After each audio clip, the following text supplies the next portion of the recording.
Hi hello guys, welcome back to Gopinanda's lifestyle. Guys, hope ಎಲ್ಲರೂ ಚೆನ್ನಾಗಿದ್ದೀರಾ ಅಂದ್ಕೊಂಡಿದ್ದೀನಿ. ಇವಾಗ ಆಫೀಸಿಂದ ಹೊರಡ್ತಾ ಇದ್ದೀನಿ ಮನೆಗೆ.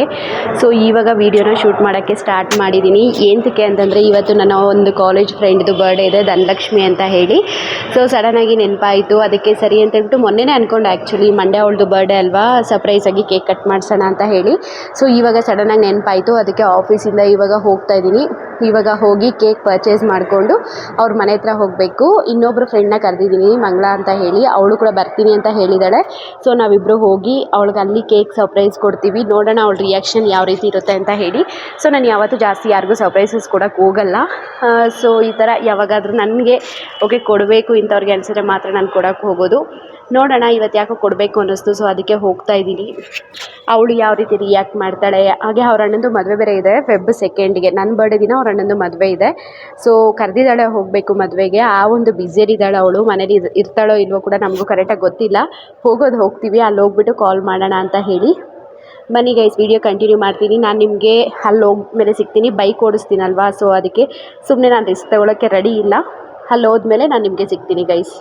ಈಗ ಕೇಕ್ ತಗೊಂಡು ಹೋಗೋಣ ಅಂತ ಹೇಳಿಬಿಟ್ಟು ಬೇಕ್ರಿ ಹತ್ರ ಬಂದಿದ್ದೀನಿ. ಸೊ ಈ ಬೇಕ್ರಿಯಲ್ಲಿ ನನಗೆ ಬೇಕಾಗಿರೋಂತಹ ಕೇಕ್ ಸಿಗಲಿಲ್ಲ. ಸೊ ಅದಾದಮೇಲೆ ಐಸ್ ಕೇಕು ಮತ್ತು ನಾರ್ಮಲ್ ಕೇಕ್ ಇತ್ತು. ಅದರಲ್ಲೂ ಕೂಡ ಚಾಕ್ಲೇಟು ಮತ್ತು ಪೈನಾಪಲ್ ಫ್ಲೇವರ್ ಎರಡೇ ಇತ್ತು. ಸೊ ನಾನು ಐಸ್ ಕೇಕಲ್ಲಿ ಪೈನಾಪಲ್ ಫ್ಲೇವರ್ ತೊಗೊಂಡೆ. ಹಾಗೆ 2 ಐಸ್ ಕ್ರೀಮ್ ತೊಗೊಂಡೆ ಅಂತ ಹೇಳ್ಬಿಟ್ಟು ಐಸ್ ಕ್ರೀಮ್ಸ್ ಕೂಡ ತೊಗೊಂಡೆ. ನಾರ್ಮಲಾಗಿ ಅವಳು ಸ್ವೀಟ್ಸ್ ಜಾಸ್ತಿ ತಿನ್ನಲ್ಲ. ಸೊ ಅದಕ್ಕೋಸ್ಕರನೇ ಐಸ್ ಕ್ರೀಮ್ ತೊಗೊಂಡು ಹಾಗೆ ಐಸ್ ಕೇಕ್ ತೊಗೊಂಡಿದ್ದೀನಿ. ಬಟ್ ಅಲ್ಲಿ ಹೋದ್ಮೇಲೆ ಗೊತ್ತಾಗಿದ್ದು ಅವಳಿಗೆ ಐಸ್ ಕೇಕ್ ಕೂಡ ಇಷ್ಟ ಆಗಲ್ಲ ಅಂತ. ಕೇಕ್ ತಗೊಂಡು ಇವಾಗ ಅವ್ರ ಮನೆ ಹತ್ರ ಹೋಗ್ತಾ ಇದ್ದೀನಿ. ಅವ್ರ ಮನೆ ಹತ್ರ ಹೋಗೋಕ್ಕೂ ಮುಂಚೆ ಮಂಗಳನ ಪಿಕ್ ಮಾಡ್ಕೋಬೇಕು. ಮಂಗಳನ ಪಿಕ್ ಮಾಡಿಕೊಂಡು ಆಮೇಲೆ ಅವ್ರ ಮನೆ ಹತ್ರ ಹೋಗಬೇಕು. ಅವಳಿಗೆ ಕಾಲ್ ಮಾಡಿಲ್ಲ ಇನ್ನು. ಅವಳಿಗೆ ಮಂಗಳ ಕೈಲೇ ಕಾಲ್ ಮಾಡಿಸ್ತೀನಿ. ನಾನು ಕಾಲ್ ಮಾಡೋದಕ್ಕಿಂತಲೂ ಕಾಲ್ ಮಾಡಿದ್ರೇ ಸರಿ ಹೋಗುತ್ತೆ. ಸೊ ಇದೇನಾಗ್ದಿರ ಇದ್ರೆ ಸಾಕು. ಐಸ್ ಕ್ರೀಮು ಮೆಲ್ಟ್ ಆಗೋದ್ರೆ ಅದು ಐಸ್ ಕೇಕ್ ಎರಡು. ಬನ್ನಿ ಗೈಸ್ ಹೋಗೋಣ. ಇವಾಗ ನಾನು ಮಂಗಳ ಮನೆ ಹತ್ರ ಬಂದೆ. ಪಾಪ ಅವಳು ಕೂಡ ಇವಾಗ ತಾನೇ ಕೆಲಸದಿಂದ ಬಂದಿದ್ಲು ಅಂತ ಅನಿಸುತ್ತೆ.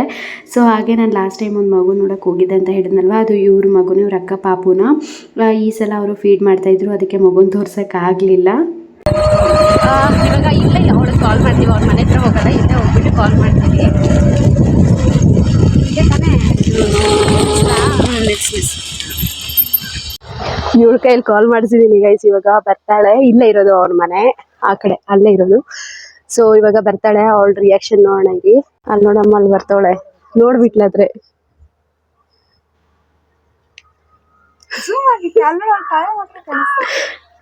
ನಿಂತಲೆ ಅಲ್ಲಿ ನೋಡಲ್ಲ. ಅವಳ ರಿಯಾಕ್ಷನ್ ಏನಾದ್ರು ಇದೆಯಾ ಅಲ್ಲಿ? ರಿಯಾಕ್ಟ್ ಮಾಡ್ಕೊಡ್ಬಾರ್ದು. ಒಂಚೂರು ರಿಯಾಕ್ಟ್ ಮಾಡ್ಕೊಬಾರೆ. ಮಂಗಳ ಹೇಳಿದ್ಲು ನಿಮ್ ಮನೆಗ್ ಬರೋದ್ ಬೇಡ, ಇಲ್ಲ ಕಾಟ ಕೊಟ್ಟಲ್ಲ ಮತ್ತೇನು ಬಂದು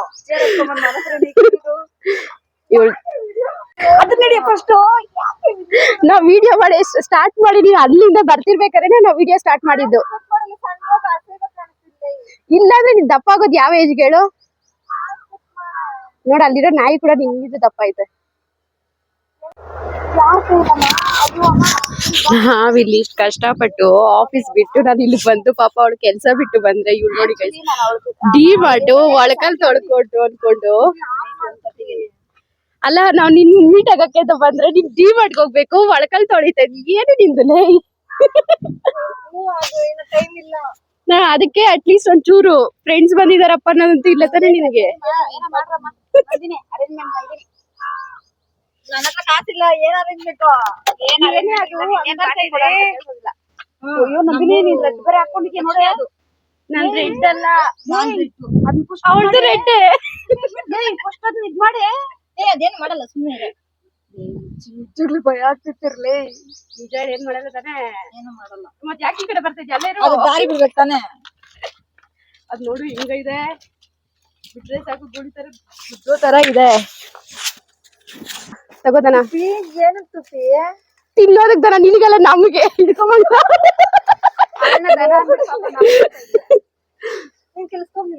ಕೆಲ್ಸದಿಂದಾನೆ ಬರ್ತಾ ಇರೋದು. ಅಷ್ಟೆಲ್ಲ ಸೀನ್ ಇಲ್ಲ. ಅಲ್ಲಿ 2:30 ಫೋನ್ ಮಾಡಿದೆ ನೋಡು, ಅವಾಗ್ಲೇನೆ ಹೇಳಿದ್ರು ಹೋಗೋಣ ಈ ತರ ಅಂತ. ಇವಾಗ ನೋಡು ಮಕ ತೋರ್ಸ್ಕೊಂಡ್ ಪದೇ ಮಕ ತೋರ್ಸ್ಕೊಂಡ್. ನಿಮ್ ಮನೆಗ್ ಬಂದ್ರೆ ಜನಗಳು ಜಾಸ್ತಿ ಇರ್ತಾರೆ, ಬೇಡರೆ ಅಲ್ಲೇ ಇದ್ಬಿಡ, ನಾವ್ ಅಲ್ಲೇ ಆಚೆನೆ ಕಟ್ ಮಾಡಿಸ್ಬಿಟ್ಟು ಬರೋಣ ಅಂತ ಬಂದಿದ್ದೆ. ಮಾಡ್ಬಿಡೋಣ ಎದ್ದಂಗೆ ಮಾಡ್ಬೇಕು ಆಕ್ಚುಲಿ. ಓಪನ್ ಮಾಡಿ ಓಪನ್ ಮಾಡ್ಬಾರ. ಇವಾಗ ಸರಿ ಆಯ್ತು, ಇವಾಗ ಹೋಗ್ಬಿಟ್ಟು ಏನು ಬಟ್ಟೆ ಚೇಂಜ್ ಮಾಡ್ಕೊಂಡು ಬರ್ತೀಯ, ಇದೇ ಬಟ್ಟೆಲಿ ಕಟ್ ಮಾಡ್ತೀಯಾ? ಇದೇ ಇದ್ರಲ್ಲೇ ಮಾಡೇ ಚೆನ್ನಾಗಿ. ಯಾವ್ದು ಮದ್ವೆಗೆ ತೆಗ್ದಿರ್ತೀರ ಅದು ಹಾಕೋ ಬಂದ್ಬಿಡು, ಹೋಗು ಹೋಗುತ್ತೆ ಬೇಗ ಕಟ್ ಅವನ ಹತ್ರ ಊರಲ್ಲೇ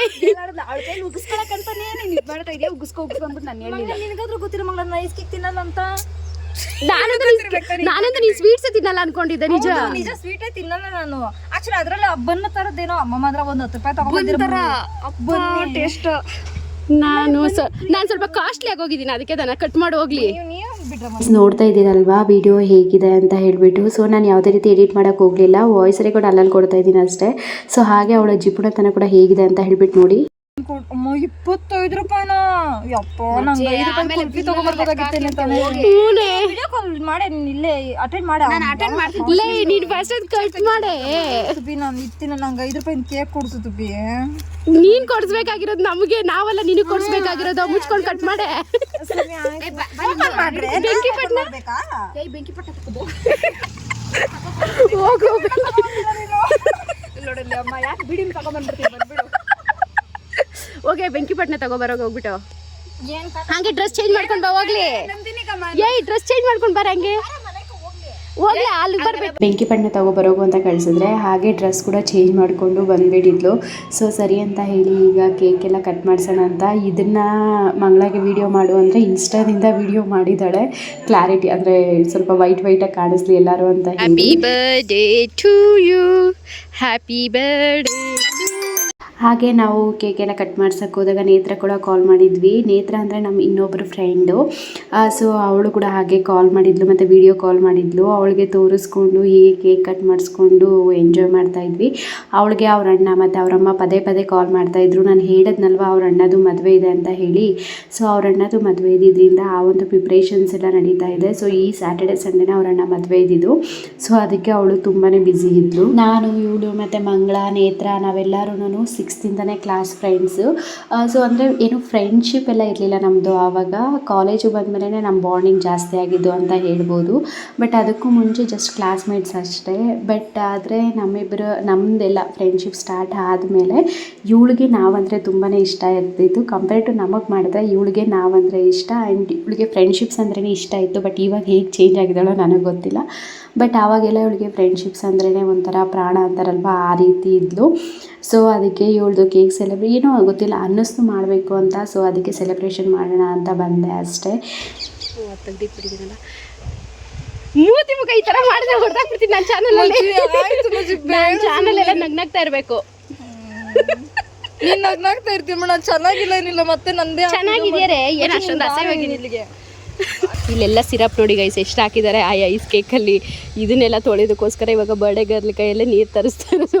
ಅದು ಏನಿದು ಬೆಕ್ಕು ಮರಿ ಬಂದಂಗೆ ಬರ್ತಾ ಇದೆಯಾ, ಬಾ ಬೇಗ. ಬರ್ಡೇ ಗರ್ಲ್ ಕೈಯಲ್ಲೇ ನೀರು ತರಿಸ್ತಾ ಇರೋದು ಗೈಸ್. ಸರಿ ಬೇಗ ಬಾ, ವಾಕ್ ನೀರು, ನನಗೆ ಟೈಮ್ ಆಗುತ್ತೆ. ನಿನಗೂ ಮದುವೆ ಕೈ ನೀರು ಕೈ ತೊಳೆಯಕ್ಕೆ ನೀರು ಕೊಡಲ್ಲ. ಎಂಥ ಪರಿಸ್ಥಿತಿ ಬಂದು.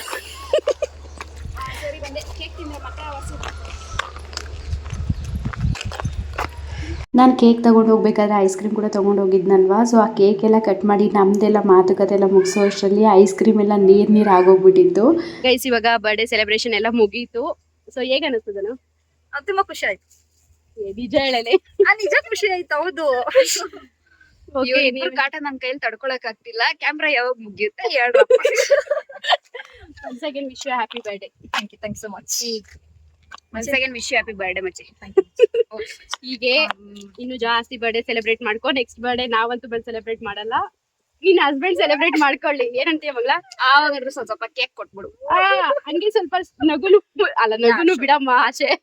ಓಕೆ ಓಕೆ ಹೋಗಿ ಅಮ್ಮ ಆತರದಿಂದ ಇದೆಯಾ? ಹೋಗಿ ಫಸ್ಟ್ ಹೋಗೋಣ ಮಂಗ. ನಾವು ಬಾಯ್ ಮಾಡ್ಬಿಡು. ನಾನಿನ್ನು ವಿಡಿಯೋ ಕಂಟಿನ್ಯೂ ಮಾಡ್ತೀನಿ. ನಾನು ನಿನ್ ಜೊತೆ ಬಾಯ್ ಹೇಳ್ತಾ ಇದ್ದೀನಿ. ಓಕೆ ಗೈಸ್, ನಾನು ಇವಾಗ ಮನೆಗೆ ಹೋಗಿ ಸಿಗ್ತೀನಿ. ನಮ್ಮಮ್ಮ ಮನೆಗೆ ಹೋಗ್ಬೇಕು ಇವಾಗ. ಸೊ ನಮ್ಮಮ್ಮ ಮನೆಗೆ ಹೋಗಿ ಆಮೇಲೆ ಅಲ್ಲಿ ಸ್ವಲ್ಪ ವೆಜಿಟೇಬಲ್ಸ್ ಇದೆಯಂತೆ, ಅದನ್ನೆಲ್ಲ ತಗೊಂಡು ಹೋಗ್ಬೇಕು. ಅವಳು ನೋಡಿ ಇವನ್ನ ಅಪ್ಲೋಡ್ ಮಾಡ್ಕೊಂಡೇ ಇದ್ದಾಳೆ. ಸೊ ಬರ್ತೀಯಾ ಇಲ್ಲೋ? ಹೋಗ್ಲಮ್ಮ, ಬಾರಲೇ, ಅಲ್ಲಿ ಬಿಡ್ತೀನಿ.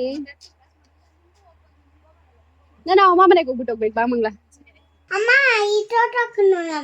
ನಮ್ಮಮ್ಮ ಮನೆಯಿಂದ ವೆಜಿಟೇಬಲ್ಸ್ ಎಲ್ಲ ತಗೊಂಡು ಬಂದೆ. ಬರೋಷ್ಟರಲ್ಲಿ ನನ್ನ ಮಗನಿಗೆ ಮೀಶೋಯಿಂದ ಆರ್ಡರ್ ಮಾಡಿದ್ದೆ ಬಟ್ಟೆಗಳು, ಅವೆಲ್ಲ ಬಂದಿತ್ತು. ಇದೆಲ್ಲ ನಾನು ಆ್ಯಕ್ಚುಲಿ ರಿಪಬ್ಲಿಕ್ ಡೇಗೆ ಅಂತ ಆರ್ಡರ್ ಮಾಡಿದ್ದು, ಬಟ್ ಆದರೆ ಅದು ಇವತ್ತು ಬಂದಿದೆ ಅಲ್ಲ, ನೆಕ್ಸ್ಟ್ ಡೇ ಬಂದಿದೆ.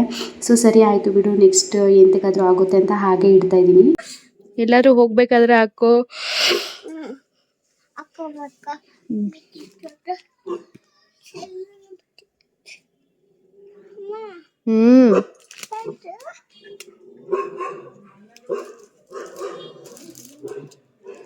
ಏನಿವಾಗ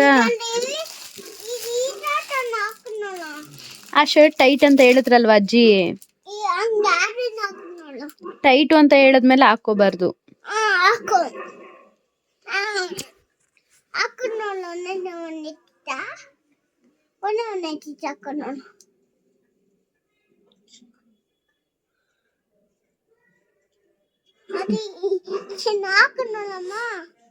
ನಮ್ಮ ಪಾಪುಗೆ ಯಾವುದಾದ್ರು ಹೊಸ ಬಟ್ಟೆಗಳು ಬಂದಿದ ತಕ್ಷಣ ಅದನ್ನು ಹಾಕ್ಕೊಂಡು ನೋಡ್ಬಿಡ್ಬೇಕು. ಸೊ ಅದಕ್ಕೆ ಹಾಕಿ ನೋಡಮ್ಮ ಅಂತ ಕೇಳ್ತಾ ಇದ್ದಾನೆ. ಸೊ ಅದಕ್ಕೆ ಅವನಿಗೆ ಅದು ಇಂಡಿಯಾ ಅಂತ ಇತ್ತಲ್ವ, ಅದನ್ನು ಹಾಕಿ ಸ್ವಲ್ಪ ಹೊತ್ತು ಬಿಟ್ಟೆ. ಸೊ ಅವನಿಗೂ ತುಂಬ ಇಷ್ಟ ಆಯಿತು. ನೆಕ್ ಹತ್ರ ಸ್ವಲ್ಪ ಟೈಟ್ ಇದೆ ಅಷ್ಟೇ, ಬಟ್ ಕ್ವಾಲಿಟಿ ಎಲ್ಲ ತುಂಬಾ ಚೆನ್ನಾಗಿ ಬಂದಿತ್ತು. ಆಮೇಲೆ ನಮ್ಮಮ್ಮ ಮನೆಯಿಂದ ತರಕಾರಿಗಳೆಲ್ಲ ತೊಗೊಂಡು ಬಂದಿದ್ದಲ್ವ. ಸೊ ಇವತ್ತು ಸೋಮವಾರ ನಮ್ಮೂರಲ್ಲಿ ಸಂತೆ ಇದ್ದಿದ್ದರಿಂದ ತರಕಾರಿ ಏನು ತೊಗೊಳ್ಳೋ ಅವಶ್ಯಕತೆ ಇರಲಿಲ್ಲ. ಬಟ್ ಈರುಳ್ಳಿ, ಬೆಳ್ಳುಳ್ಳಿ, ಟೊಮೊಟೊ ಬೇಕಿತ್ತು, ಅವುಗಳನ್ನ ತಗೊಂಡು ಬರೋಣ ಅಂತ ಸಂತೆಗೆ ಬಂದಿದ್ವಿ. ಯಾಕಂದರೆ ನಮ್ಮಮ್ಮನೇ ಆಲ್ಮೋಸ್ಟ್ ಎಲ್ಲ ತರಕಾರಿಗಳು ಕೊಟ್ಟು ಕಳಿಸ್ಬಿಟ್ಟಿದ್ರು. ಕುಂಬಳಕಾಯಿ ಅದೇನೇನೋ ತರಕಾರಿ ಕೊಟ್ಟಿದ್ರು. ಆಮೇಲೆ ಸಡನ್ ಆಗಿ ಅಡುಗೆಗೆ ಏನು ಮಾಡಬೇಕು ಅನ್ನೋದು ಫ್ಲ್ಯಾಶ್ ಆಯಿತು. ಸೊ ಅದಕ್ಕೆ ಯಾಕೋ ಇವತ್ತು ಬಿಸಿಬೇಳೆ ಬಾತ್ ತಿನ್ನಬೇಕು ಅನ್ನಿಸ್ತು. ಅದಕ್ಕೆ ಮಾಡೋಣ ಅಂತ ಮಾಡ್ತಾಯಿದ್ದೀನಿ. 1 ಗ್ಲಾಸ್ ಅಕ್ಕಿ ತೊಗೊಂಡಿದ್ದೀನಿ, ಅರ್ಧ ಗ್ಲಾಸ್ ಅಷ್ಟು ತೊಗರಿಬೇಳೆ, ಹಾಗೆ ಸ್ವಲ್ಪ ಹೆಸರುಬೇಳೆ ತಗೊಂಡು ಚೆನ್ನಾಗಿ ಅದನ್ನ ವಾಶ್ ಮಾಡಿ ಇಟ್ಕೊಂಡಿದ್ದಾದಮೇಲೆ ಇದಕ್ಕೆ ಸ್ವಲ್ಪ ಅರಿಶಿನ ಮತ್ತು ಖಾರದ ಪುಡಿ, ಟೊಮೊಟೊ, ಈರುಳ್ಳಿ, ಹಾಗೆ ಸ್ವಲ್ಪ ಜೀರಿಗೆ, ಉಪ್ಪು ಮತ್ತು ನನ್ನ ಹತ್ರ ಬಟಾಣಿ ಇತ್ತು. ಸೊ ಅದಕ್ಕೆ ಬಟಾಣಿ ಮತ್ತು ನಿಮ್ಮ ಹತ್ರ ಯಾವ್ಯಾವ ವೆಜಿಟೇಬಲ್ಸ್ ಇರುತ್ತಲ್ವ ಅದೆಲ್ಲ ಹಾಕ್ಕೋಬೋದು. ನಾನು ಕ್ಯಾರೆಟು, ಹುಳ್ಳಿಕಾಯಿ ಹಾಕ್ಕೊಂಡಿದ್ದೀನಿ. ಸೊ ಇಷ್ಟು ಹಾಕ್ಕೊಂಡು ನೀರು ಹಾಕ್ಕೊಂಡು ಉಪ್ಪು ಹಾಕ್ಕೊಂಡು ಚೆನ್ನಾಗಿ ಬೇಯಿಸ್ಕೊಂಡ್ರೆ ಸಾಕಾಗುತ್ತೆ. ನಾನು ಆ್ಯಕ್ಚುಲಿ ಬಿಸಿಬೇಳೆ ಬಾತನ್ನ ಇದೇ ಫಸ್ಟ್ ಟೈಮ್ ಮಾಡ್ತಾ ಇರೋದು. ಫಸ್ಟ್ ಟೈಮ್ ಮಾಡಿದ್ರು ಕೂಡ ತುಂಬ ಚೆನ್ನಾಗಿ ಬಂದಿತ್ತು ಆ್ಯಕ್ಚುಲಿ. ಸೊ ಇದೇ ಥರ ನೀವು ಮಾಡಿದ್ರೆ ನಿಜವಾಗ್ಲೂ ಟೇಸ್ಟ್ ತುಂಬ ಚೆನ್ನಾಗಿರುತ್ತೆ. ಯಾಕಂದರೆ ನಾನು ಮಾಡಿ ಟೇಸ್ಟ್ ಮಾಡಿದೆ, ತುಂಬ ಅಂದರೆ ತುಂಬಾ ಚೆನ್ನಾಗಿತ್ತು. ಸೊ ಅದಕ್ಕೆ ಹೇಳ್ತಾ ಇದ್ದೀನಿ. ಆಮೇಲೆ ಇದನ್ನು ಒಂದು 5ರಿಂದ 6 ವಿಜಿಲ್ ಬರೋದಕ್ಕೆ ಬಿಡ್ತೀನಿ. ಸೊ ಈಗ ನೋಡಿ, ಇದು ಚೆನ್ನಾಗಿ ವಿಜಿಲ್ ಬಂದಮೇಲೆ ಈ ರೀತಿ ಇರುತ್ತೆ. ಸ್ವಲ್ಪ ಗಟ್ಟಿ, ಅಂದರೆ ರೈಸ್ ನಾರ್ಮಲಾಗಿ ಯಾವ ರೀತಿ ಇರುತ್ತಲ್ವ ಆ ರೀತಿ ಇರುತ್ತೆ. ಈಗ ಇದಕ್ಕೆ ನಾವು ಒಗ್ಗರಣೆ ಕೊಟ್ಕೋಬೇಕು. ಒಗ್ಗರಣೆಗೆ ಸ್ವಲ್ಪ ಎಣ್ಣೆ ಮತ್ತು ಸ್ವಲ್ಪ ತುಪ್ಪ ಹಾಕ್ಕೊಳ್ತಾ ಇದ್ದೀನಿ. ಅಂದರೆ 1 ಸ್ಪೂನ್ ಎಣ್ಣೆ ಹಾಕ್ಕೊಂಡ್ರೆ 1 ಸ್ಪೂನ್ ತುಪ್ಪ ಹಾಕ್ಕೊಳ್ಳಿ, ತುಂಬ ಚೆನ್ನಾಗಿರುತ್ತೆ ಟೇಸ್ಟ್. ನಿಮ್ಮ ಟೇಸ್ಟಿಗೆ ತಕ್ಕಂಗೆ ನೀವು ತುಪ್ಪ ಹಾಕ್ಕೋಬೋದು. ಆಮೇಲೆ ಇದಕ್ಕೆ ಸ್ವಲ್ಪ ಸಾಸಿವೆ ಹಾಕ್ಕೊಂಡು, ಸಾಸಿವೆ ಎಲ್ಲ ಚಿಟಪಟ ಅಂತ ಚೆನ್ನಾಗಿ ಅಂತ ಬಂದಿದ್ದಾದಮೇಲೆ ಸ್ವಲ್ಪ ಕರ್ಬೇವಿನ ಸೊಪ್ಪು ಮತ್ತು ಗೋಡಂಬಿ ಹಾಕ್ಕೊಳ್ಳಿ. ಗೋಡಂಬಿ ಹಾಕ್ಕೊಳ್ಳೋದ್ರಿಂದ ಟೇಸ್ಟ್ ಅನ್ನೋದು ಚೆನ್ನಾಗಿರುತ್ತೆ, ಮತ್ತು ಬಾಯಿಗೆ ಸಿಗ್ತಾಯಿದ್ರೆ ಏನೋ ಒಂಥರ ಚೆನ್ನಾಗಿರುತ್ತೆ ಟೇಸ್ಟ್. ಆಮೇಲೆ ಇದಕ್ಕೆ ಆನಿಯನ್ನ ಹಾಕ್ಕೊಂಡು ಸ್ವಲ್ಪ ಫ್ರೈ ಮಾಡ್ಕೊಳ್ಳಿ. ಜಾಸ್ತಿ ಏನು ಫ್ರೈ ಮಾಡ್ಕೊಳ್ಳೋ ಅವಶ್ಯಕತೆ ಇಲ್ಲ, ಸ್ವಲ್ಪ ಕಲರ್ ಚೇಂಜ್ ಆದರೆ ಅಷ್ಟೇ ಸಾಕು. ಅದಾದಮೇಲೆ ಇದಕ್ಕೆ ಹುಣ್ಸೆಹಣ್ಣು ರಸ ನಿಮಗೆ ಬೇಕು ಅಂದರೆ ಹಾಕ್ಕೊಳ್ಳಿ, ಇಲ್ಲಾಂದರೆ ಇಲ್ಲ. ಯಾಕಂದರೆ ನೀವು ಟೊಮೊಟೊ ಏನಾದರೂ ಜಾಸ್ತಿ ಹಾಕ್ಕೊಂಡಿದ್ರೆ ಹುಣಸೆ ರಸನ ಸ್ಕಿಪ್ ಮಾಡಿ. ನಾನಿಲ್ಲಿ ಸ್ವಲ್ಪ ಹುಣಸೆ ರಸನ ಹಾಕ್ಕೊಳ್ತಾ ಇದ್ದೀನಿ. ಯಾಕೆ ಅಂತಂದರೆ ನಾನು ಆಲ್ರೆಡಿ ಟೊಮೊಟೊ ಮತ್ತು ಈರುಳ್ಳಿನ ಬೇಯಿಸ್ಬೇಕಾದ್ರೆ ಹಾಕ್ಕೊಂಡಿದ್ನಲ್ವ, ಅದಕ್ಕೋಸ್ಕರ. ನಾನೀಗ ಇದಕ್ಕೆ 3 ಸ್ಪೂನಷ್ಟು ಬಿಸಿಬೇಳೆಭಾತ್ ಪೌಡರ್ನ ಹಾಕ್ಕೊಂಡಿದ್ದೀನಿ. ಇದು ನಾನು ಅಂಗಡಿಯಿಂದ ತೊಗೊಂಡು ಬಂದಿರೋದೆ. ನಿಮಗೆ ನೀವೇನಾದರೂ ಮನೇಲೇ ಪ್ರಿಪೇರ್ ಮಾಡ್ಕೊಂಡಿದ್ರೆ ಮನೇಲಿ ಕೂಡ ಪ್ರಿಪೇರ್ ಮಾಡ್ಕೊಂಡಿರೋ ಪೌಡರ್ನ ಹಾಕ್ಕೋಬೋದು. ನಾನಿವಾಗ ಇಲ್ಲಿ MTRದು ಬಿಸಿಬೇಳೆಭಾತ್ ಪೌಡರ್ನ ತೊಗೊಂಡಿರೋದು. ಇದು ಸ್ವಲ್ಪ ಎಣ್ಣೆ ಬಿಟ್ಕೊಂಡಿದೆ ಅಂದಾಗ ಇದಕ್ಕೆ ಸಾಲ್ಟ್ ಹಾಕ್ಕೋಬೇಕು. ನಾನು ರೈಸ್ಗೆ ಸ್ವಲ್ಪನೇ ಸಾಲ್ಟ್ ಹಾಕ್ಕೊಂಡಿದ್ದೆ, ಸೊ ಅದಕ್ಕೆ ಇವಾಗ ಇದಕ್ಕೆ ಹಾಕ್ಕೊಳ್ತಾ ಇದ್ದೀನಿ. ನೀವು ರೈಸ್ಗಿಂತ ಜಾಸ್ತಿ ಸಾಲ್ಟ್ ಹಾಕಿದರೆ ಇದಕ್ಕೆ ಹಾಕ್ಕೊಳ್ಳೋ ಅವಶ್ಯಕತೆ ಇಲ್ಲ. ಅದಾದಮೇಲೆ ಈಗ ನೋಡಿ, ನಾವು ಬೇಯಿಸಿಟ್ಕೊಂಡಿರೋ ಅನ್ನ ಇತ್ತಲ್ವ, ಅದಕ್ಕೆ ಈ ಒಂದು ಗೊಜ್ಜನ್ನೆಲ್ಲ ಹಾಕಿ ಸ್ವಲ್ಪ ಚೆನ್ನಾಗಿ ಮಿಕ್ಸ್ ಮಾಡ್ಕೊಳ್ಳಿ. ಹಾಗೆ ಇದಕ್ಕೆ ನೀವು ಮಿಕ್ಸ್ ಮಾಡ್ಕೊಂಡಿದ್ದಾದಮೇಲೆ ಇದಕ್ಕೆ ನಿಮಗೆ ಯಾವ ಕ್ವಾಂಟಿಟಿಯಲ್ಲಿ ಬೇಕೋ ಆ ಕ್ವಾಂಟಿಟಿಯಲ್ಲಿ ನೀರನ್ನ ಸೇರಿಸ್ಕೊಂಡು ಚೆನ್ನಾಗಿ ಸ್ವಲ್ಪ ಕುದಿಯೋದಕ್ಕೆ ಬಿಡಿ. ಈ ಟೈಮಲ್ಲಿ ನೀವು ಬೇಕಾದರೆ ಖಾರ ಉಪ್ಪು ನೋಡಿಕೊಂಡು ಖಾರ ಉಪ್ಪನ್ನು ಕೂಡ ಹಾಕ್ಕೋಬೋದು. ನಾನು ಅದಕ್ಕೆ ಮಾಡ್ಕೊಳ್ತೀನಿ ಅಂದರೆ, ನಾವು ಈ ರೀತಿ ಹಾಕ್ತಾಯಿದ್ದೀವಿ ಅಂದರೆ ಪಾಯಸ ಥರ ಕೆಳಗಡೆ ಬಿಡಬೇಕು, ಆ ರೀತಿ ನೋಡಿ. ಅದಕ್ಕೆ ನಾನು ಮಾಡ್ಕೊಂಡಿದ್ದೀನಿ. ಇದಕ್ಕೆ ನಾನು ನೀರು ಹಾಕ್ಕೊಂಡು ಮತ್ತೆ ಬೇಯಿಸ್ಕೊಂಡಿದ್ದು. ಫೈನಲಿ ಇವಾಗ ನಾವು ಇದನ್ನು ಸರ್ವ್ ಮಾಡ್ಕೊಳ್ಳೋ ಟೈಮ್. ಸೊ ಪ್ಲೇಟ್ಗೆ ಹಾಕ್ಕೊಂಡು ಅದ್ರ ಮೇಲೆ ಖಾರ ಬೂಂದಿ ಹಾಕ್ಕೋಬೋದು. ಖಾರ ಬೂಂದಿನ ಕೂಡ ನೀವು ಮನೆಯಲ್ಲೇ ಮಾಡ್ಕೊಳ್ಳೋದಿದ್ರೆ ಮಾಡ್ಕೋಬೋದು. ಅದನ್ನು ನಾನು ನೆಕ್ಸ್ಟ್ ವೀಡಿಯೋದಲ್ಲಿ ತೋರಿಸ್ತೀನಿ ಯಾವ ರೀತಿ ಮಾಡ್ಕೊಳ್ಳೋದು ಅಂತ. ಇದನ್ನು ನಾನು ಅಂಗಡಿಯಿಂದನೇ ತೊಗೊಂಡು ಬಂದಿದ್ದು. ಸೊ ಟೇಸ್ಟ್ ಮಾಡಿದ್ದೆ ತುಂಬ ಅಂದರೆ ತುಂಬಾ ಚೆನ್ನಾಗಿತ್ತು. ಈಗ ನಾವು ಊಟ ಎಲ್ಲ ಮುಗಿಸಿ ಪಾಪು ಸ್ವಲ್ಪ ಹೊತ್ತು ಟಿ ವಿ ನೋಡ್ತಿದ್ದ, ಅವನ ಜೊತೆ ಸ್ವಲ್ಪ ಹೊತ್ತು ಆಟ ಆಡ್ಕೊಂಡಿದ್ದೆ. ಸೊ ಊಟ ಎಲ್ಲ ಆದಮೇಲೆ ನಾನು ಆದಷ್ಟು ಪಾಪು ಜೊತೆ ಟೈಮ್ ಸ್ಪೆಂಡ್ ಮಾಡ್ತೀನಿ, ಯಾಕಂದರೆ ನಾನು ಬೆಳಗ್ಗೆಯಿಂದ ಅವನ ಜೊತೆ ಇರೋದಿಲ್ಲ ಅಲ್ವಾ. ಸೊ ಅದಕ್ಕೋಸ್ಕರ ಅವ್ನಿಗೆ ಊಟ ಮಾಡಿಸಿ, ಸೊ ಅವನ ಜೊತೆಯಲ್ಲಿ ಟಿ ವಿ ನೋಡಿಕೊಂಡು ಮತ್ತು ಅವನಿಗೆ ಕಿತಾಪತಿ ಮಾಡಿಕೊಂಡು ನಾವಿಬ್ಬರು ಅದೇ ರೀತಿ ಇರ್ತೀವಿ. ಮತ್ತು ನೈಟ್ ಮಲಗೋವಾಗಲೂ ಅಷ್ಟೇ ನಾವಿಬ್ಬರು ಸ್ವಲ್ಪ ಹೊತ್ತು ಮಾತಾಡಿಕೊಂಡೇ ಮಲಗೋದು. ಗೈಸ್, ಹೋಪ್ ನಿಮಗೆ ಇವತ್ತಿನ ದಿನದ್ದು ವಿಡಿಯೋ ಇಷ್ಟ ಆಯಿತು ಅಂದ್ಕೊಂಡಿದ್ದೀನಿ. ಇಷ್ಟ ಆಗಿದರೆ ಲೈಕ್ ಮಾಡಿ, ಶೇರ್ ಮಾಡಿ, ಸಬ್ಸ್ಕ್ರೈಬ್ ಮಾಡ್ಕೊಳ್ಳಿ. ಹಾಗೆ ನಿಮಗೇನು ಅನ್ನಿಸ್ತು ಅಂತ ಹೇಳಿಬಿಟ್ಟು ಕಮೆಂಟ್ ಮಾಡಿ. ಮತ್ತು ನಿಮ್ಮ ಒಂದು ಗ್ಯಾಂಗಲ್ಲೂ ಕೂಡ ಈ ರೀತಿ ಬರ್ಡೇ ಸೆಲೆಬ್ರೇಟ್ ಮಾಡಿಸ್ಕೊಳ್ಳೋರು, ಮಾಡೋರು, ಮತ್ತು ಅದಕ್ಕೆ ನಿಮ್ಮ ಜೊತೆಲಿ ಬರೋರು ಅಂಥವ್ರು ಯಾರು ಇರ್ತಾರೋ ಅವ್ರ ಹೆಸರನ್ನ ಕಮೆಂಟ್ ಮಾಡಿ ಗೈಸ್. ಸೊ ನಿಮ್ಮ ಒಂದು ಫ್ರೆಂಡ್ಶಿಪ್ಗೆ ನೀವು ಕೂಡ ಒಂದು ರೆಸ್ಪೆಕ್ಟ್ನ ಕೂಡ ಕಮೆಂಟ್ ಮಾಡಿ. ಮತ್ತು ಫ್ರೆಂಡ್ಶಿಪ್ ಮೇಲಿರೋ ಒಪಿನಿಯನ್ನ ನಿಮಗೇನಿದೆ ಅಂತ ಹೇಳ್ಬಿಟ್ಟು ಕಮೆಂಟ್ ಮಾಡಿ. ಬಾಯ್ ಬಾಯ್, ಗುಡ್ ನೈಟ್, ಟೇಕ್ ಕೇರ್.